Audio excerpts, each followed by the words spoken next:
तो इधर mission Bharati research information centre एवं बिहार गुरु के तत्वाधान में मुजफ्फरपुर के एक बैंक्वेट हॉल में मुजफ्फरपुर टॉक का आयोजन किया गया, जिसका उद्घाटन पूर्व सांसद जहानाबाद डॉक्टर अरुण कुमार, ऋतु जायसवाल, उपम महापौर मनमर्दन शुक्ला, भाजपा जिलाध्यक्ष रंजन कुमार, रविंद्र प्रसाद सिंह, विवेक कुमार, अजय अलमस्त, डॉक्टर संजय, पंकज, अविनाश तिरंगा उर्फ ऑक्सीजन बाबा आदि ने संयुक्त रूप से दीप प्रज्वलित करके किया। अपने उद्घाटन संबोधन में डॉक्टर अरुण कुमार ने कहा कि आज शिक्षा और शिक्षकों का जो अवमूल्यन हुआ है, इसके लिए समाज और सरकार को सचेत होने की जरूरत है।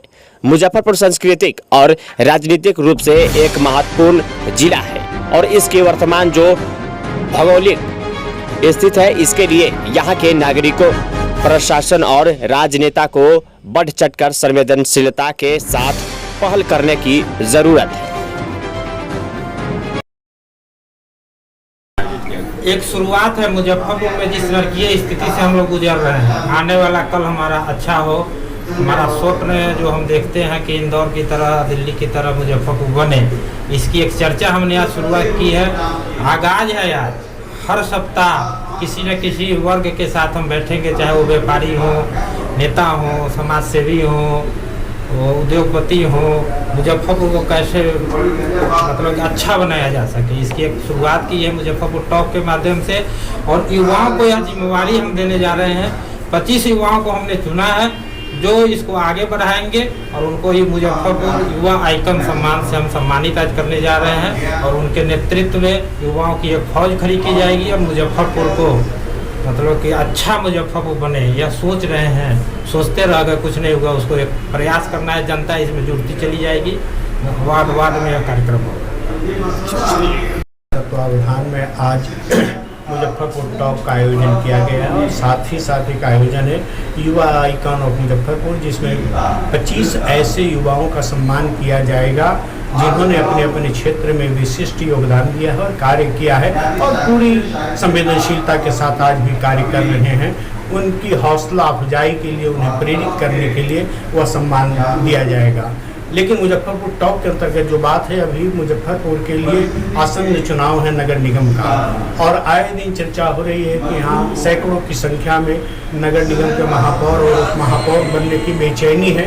वार्ड पार्षद बनने के भी सैकड़ों में बेचैनी है और बहुत लोग आना चाहते हैं। उनके आने के कारणों की पड़ताल करने के लिए कि आप कितनी ईमानदारी से इस नगर निगम के लिए काम करने के लिए तत्पर हो रहे हैं। जबकि मुजफ्फरपुर की जो नारकीय स्थिति है, विशेष रूप से सत्य तो यह है कि नगर निगम बनने के बाद स्थिति और खराब हुई है। जनता त्रस्त है, जनता परेशान है। कोई भी व्यवस्था जनता की सुविधा के लिए होती है, लेकिन जब जिस व्यवस्था में जनता ही परेशान है, जनता ही त्रस्त है, जनता ही बीमार है, जनता ही क्षुब्ध है, तो व्यवस्था प्रश्न के दायरे में, प्रश्न चिन्ह के घेरे में वह व्यवस्था आ जाती है। मुजफ्फरपुर में आए दिन हम देख रहे हैं कि नगर निगम है, वार्ड भी है, 49-50 जितनी संख्या में वार्ड हैं, तो यहाँ नगर आयुक्त वर्सेस महापौर की लड़ाई आखिर किस बात की लड़ाई है, किस वर्चस्व की लड़ाई है। और परेशान होता है यह शहर, अस्त व्यस्त होता है यह शहर। आज क्या है, पूरे शहर की खुदाई कर दी गई है स्मार्ट सिटी के नाम पर, नाले के निर्माण के नाम पर, लेकिन तनिक भी ख्याल आपने नहीं किया कि आते जाते लोग लगातार रहेंगे, बीमार लोग रहेंगे जिन्हें हॉस्पिटल जाने की तीव्रता रहेगी, बच्चे रहेंगे जिन्हें तेजी से घर लौटने की भी बेचैनी रहेगी, माँ बाप इंतजार करेंगे, लेकिन उन बच्चों को पता ही नहीं चलता है कि सड़क का, नाले का पानी उमड़ कर सड़क पर आ गया है, तो खुदाई कहाँ है, कहाँ नहीं, नाला कहाँ है, सड़क कहाँ है, पता नहीं चलता है। आपने घटनाएं भी देखी होंगी कि कई घटनाएं ऐसी हैं, रिक्शा सहित भी महिलाएं गई हैं नाले में, बच्चे भी नाले में गए हैं और किसी तरह से उसके प्राण बचाए गए। और अभिभावकों ने और लोगों ने जब आवाज़ उठाई तो उस पर FIR भी दर्ज किया गया, उसी को अपराध के घेरे में रखा गया। जबकि सच में अपराधी मुजफ्फरपुर का प्रशासनिक महकमा है, मुजफ्फरपुर का नगर निगम है। स्मार्ट सिटी की परियोजना में काम करने वाले समस्त इंजीनियर हैं कि आपने किस तेजी से काम करने की धौंस दिखाकर इस तरह से अस्त व्यस्त शहर को कर दिया है। नागरिक की सुविधा से ज्यादा आप लोग अपने सम्मान की सुरक्षा करते हैं। तमाम बड़े लोग हैं और वे लोग ऐसी गाड़ी में जाते हैं, उनको धूल कितनी उड़ रही है और धूल से कितनी गंदगी ही नहीं, कितनी श्राद्ध पैदा हो रही है और कितना रोग पैदा हो रहा है उन्हें पता नहीं, कितनी गर्मी है इसका भी पता नहीं।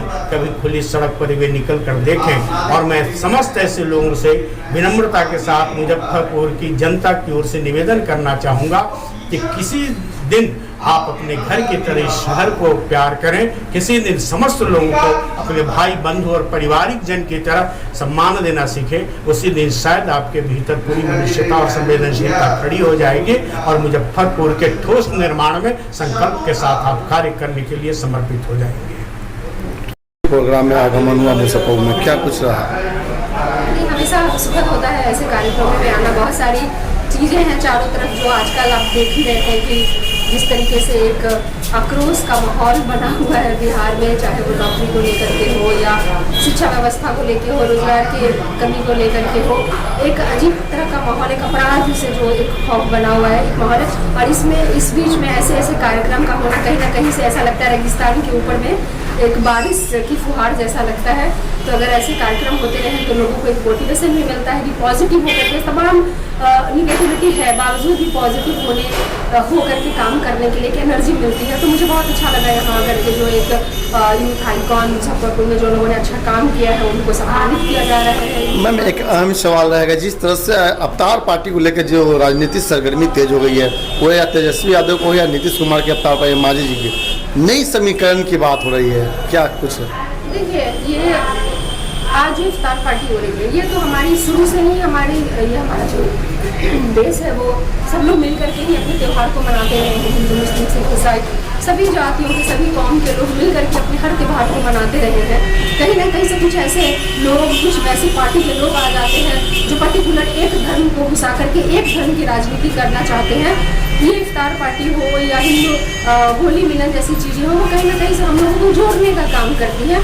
तो तोड़ने की साजिशों के बीच में ये एक जोड़ने का त्यौहार है जिसको सभी पार्टी मिल करके मना रहे हैं। तो मनाने दीजिए, दिक्कत क्या है? महापौर का चुनाव होने वाला है और नगर निगम के वार्ड पार्षदों का चुनाव होने वाला है। इसमें हम कैसे अपने जनप्रतिनिधि को चुनें? और दूसरी बात कहाँ पर करता है तो नगर निगम पर अगर हाथ उठाना है तो वह व्यक्ति सामने आए जो डीएम, एसपी और अन्य अधिकारी को हम लोग के सामने बैठाए और बोले कि 5 साल में किस अधिकारी ने हम लोग से पूछा है कि शहर की विधि व्यवस्था कैसे बदली जाए।